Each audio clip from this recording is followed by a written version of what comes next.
కావచ్చు, మందిరం బయట ఉండే ఒక అన్యుడు కావచ్చు, ఎవరైనా కావచ్చు, నేను వేసే ప్రతి అడుగు, నేను ఆలోచించే ప్రతి ఆలోచన, నేను యోచించే ప్రతి యోచన సఫలం అవ్వాలని ఆశపడుతుంటాడు. ఆశపడటంలో తప్పు లేదు.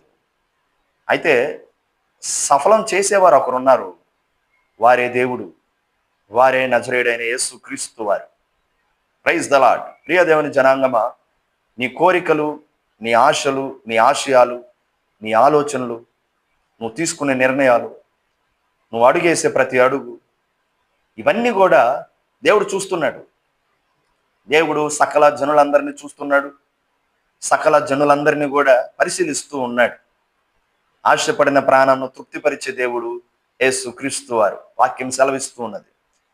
నీ ఆశ ఏముందో, నీ ఆలోచనలు ఏమై ఉన్నాయో నాకు తెలియదు, కానీ నీ ఆశ తృప్తిపరచబడాలి అని అంటే ఒకే ఒక్కరు చేయగలరు. వారే నజరేయుడైన యేసు క్రీస్తు వారు.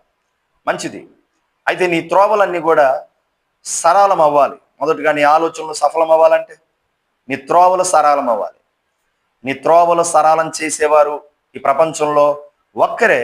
ఆయనే ఆకాశమును భూమిని సృష్టించిన సృష్టికర్త. చూద్దామా